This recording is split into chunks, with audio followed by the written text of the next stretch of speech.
Hello, my name is Steffen. I'm from CSG International.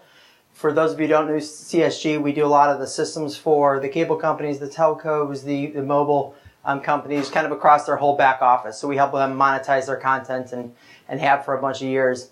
The group that I'm with is actually a group called Content Direct, and we've taken the same concepts and basically help content providers do direct to consumer. So we help the studios, we help sports networks, we help the cloud gaming companies really take their content, go direct to consumer, and monetize that content.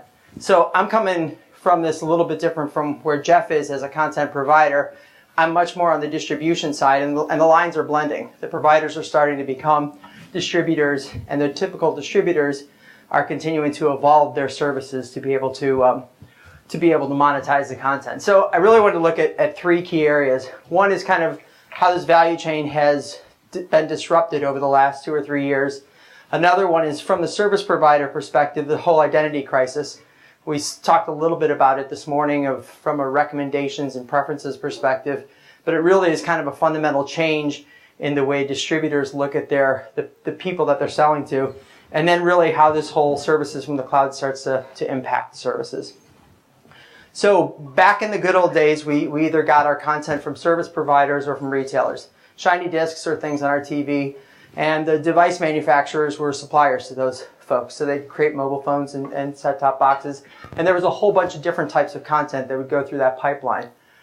The fruit company decided they were going to mess that up a couple years back and decided they were going to do some direct-to-consumer plays with their devices, and use that as really the driver to differentiate their devices. So Apple did deals with the studios, with the music labels, games and apps to really go and start to create a revolution that kind of went around the distributors and had the devices kind of the key enabler of the business model, which left everybody else that had devices kind of figuring out how do they do that. Apple derives 91% of their revenue from devices, and so as device manufacturers, the Samsungs and the LGs and many of the speakers that we heard this morning are all trying to put together platforms and strategies to make sure that they can also provide that on their devices.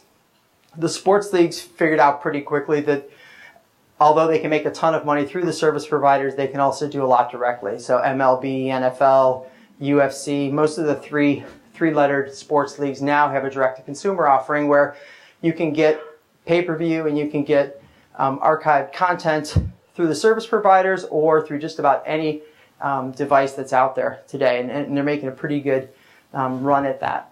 The studios have been working at this for a bunch of years. Ultraviolet is a new industry standard that came out in October of last year that was really about how do they standardize the delivery model to go from both the streaming and download perspective to kind of jumpstart the whole process of buying again and buying video with these services that were somewhat disruptive, like Netflix and some of the other models that were more subscription-based. So they took it upon their own shoulders to help push the industry along by creating kind of a standard way to distribute this content and be able to push it out to devices in a standard way.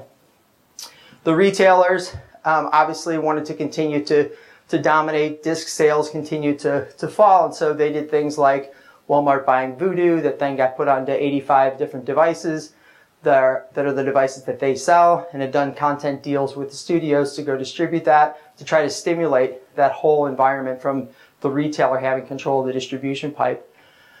A lot of the device manufacturers have evolved very quickly from just doing devices into really creating an ecosystem of devices and application platforms and content.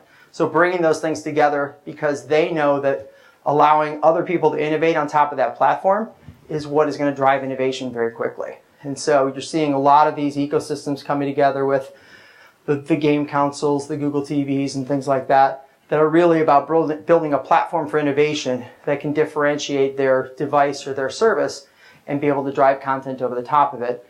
And then you have the typical over-the-top aggregators like the Netflix and Amazons and Hulus of the world that are also trying to get market share. So you have a consumer on the left, a whole bunch of content providers, and really a whole bunch of distributors now that really kind of evolve not just the wallet share, but also the attention span of the consumer. And so you get a whole bunch of distribution channels, a whole bunch of different choices the consumer has to make. There's a lot of press about whether it's cord cutting disruptive, or is this multiple screen and multiple models complementary to each other? And I think the verdict is still out on that, but you're starting to see what was a very controlled distribution pipe evolving pretty rapidly.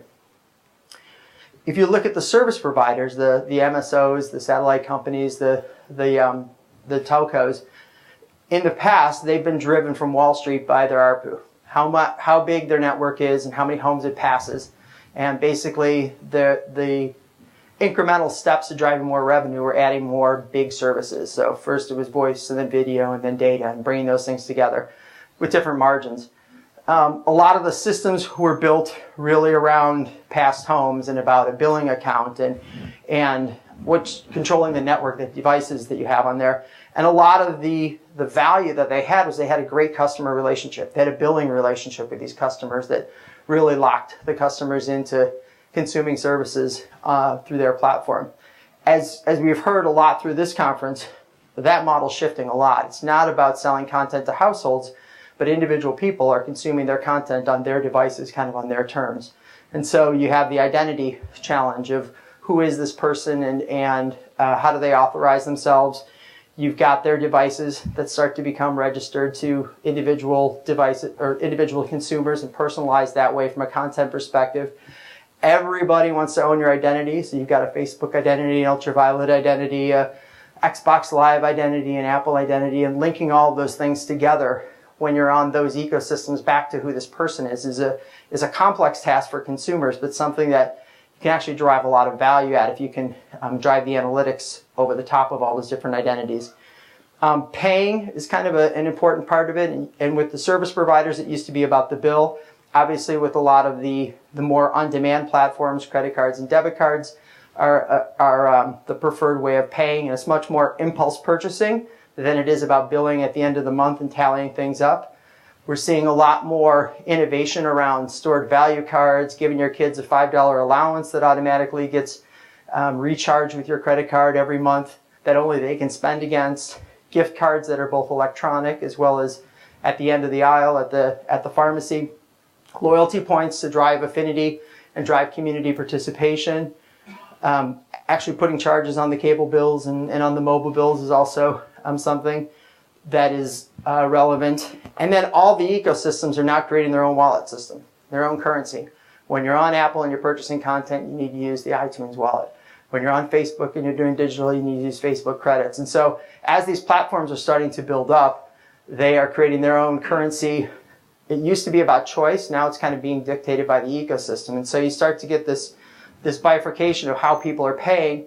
When they're in that ecosystem, it's usually a 1 click or 2 clicks to go purchase it. But from a customer perspective, kind of that purchase history piece of it becomes lost as they start to cross ecosystems. So there's a lot of value in being able to capture what the customer is doing kind of across those ecosystems. Each of our individual preferences drives recommendations, drives a lot of things that we talked about today in the social network. The traditional parental controls and those types of pieces have to be in place so that the parents can have control for the kids as they go across these devices, not just in what they can watch and when they can watch it, but how much can they spend. This is my daughter's gift card that's in my e-wallet. This is my son's paid value card that he gets his allowance on. So being able to drive those things across the whole model is really important. And then obviously with the cloud and multiple devices, the whole digital locker concept really becomes important as people's identity now unlocks the content they can get across a bunch of different devices. And the federating of those digital lockers, whether it's the ultraviolet initiatives or the key chest initiatives or the Amazon locker or the iTunes locker, really becomes an important part for consumers so they don't get lost. Or they could potentially get locked into one of them, which is good for that brand, but not necessarily great from an overall consumer perspective. So the household that was an address with some devices on it has quickly evolved into a house full of people with their own devices, their own way that they're going to purchase the content. And that evolution is really kind of the step forward that a lot of the service providers still need to make. The other interesting thing is as you start to look at the service in the cloud concept where lots of devices, lots of content that's out there all coming through some controlled ecosystem, you start to get into kind of the magic for all trying to drive at the same consumer. The same attention, the same dollars, but everybody coming at it from a very different approach. So we heard this morning, Google obviously has owned advertising and search and dominated that for a while. The Android infrastructure that they're injecting into the TV space and the device space has helped them accumulate about 250 million Android users, and I think they're adding, I don't know what the exact number is, but it's tens of thousands or several hundred thousand a week. And so that is rapidly becoming a way where they're starting to accumulate device registration. Obviously, the Google Wallet and some of the social aspects are putting them in a position where the customer relationships that a service provider used to have is quickly becoming eclipsed by the amount of relevant information somebody like Google has. Amazon coming at it from completely the opposite side. A bookstore, they generate about 50% of their revenue from media. They spend an incredible amount of time doing books and doing music and now doing movies. At the same time, a lot of time building up infrastructure around the cloud. And so a lot of their cloud services and enterprise types of services that they're offering bring those things together. If you look at them, they've got about 100 million subscribers on file from a credit card perspective. So very quickly, the intimacy of having a billing relationship with these guys is really starting to be eclipsed by a lot of the new service providers. Obviously, Facebook, 845 million consumers there that they're intimately involved with, and as we saw the graphs on all the previous presentations, continues to rise pretty dramatically. And Apple doing a pretty good job selling devices, and 91% of their revenues generated by the device side, where they're using content as the real differentiator in their closed ecosystem. So all of these things start to really come together into kind of creating a new generation of TV or a new generation of entertainment. Apps become really the TV becomes a great, shiny distribution device, but really the value is the content and the apps piece on top of it. So marketplaces are being put out by Apple and Google and Microsoft and many others, and really it starts to change access, discovery, interactivity, and really an infinite amount of function for these devices as apps become really the key innovation platform. So when we're looking at the space, we're trying to help companies that are either content providers or distributors really adapt to this new generation of services and how those things get monetized. And it's really moving from a service provider space, from these network-based services, into much more of these personalized services on how people communicate, how they get entertained, how they get informed. The services are becoming a blend of on-net and off-net. So from a service provider, the world was dominated by your network. Now, as people move from a mobile, as people move on their proprietary quality of service networks and off, the quality of service thing kind of goes out the window from a consumer perspective. And it's a lot of best efforts and adaptive bitrate technologies for video and things like that that are really important.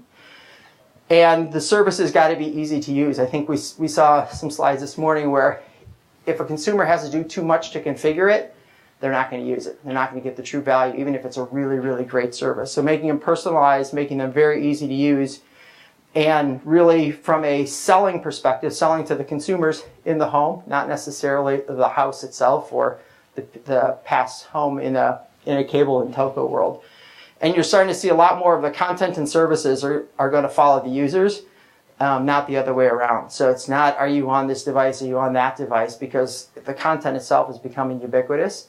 And so if you're not on all of the devices, you start to do a disservice for your brand. Thanks very much, Kit.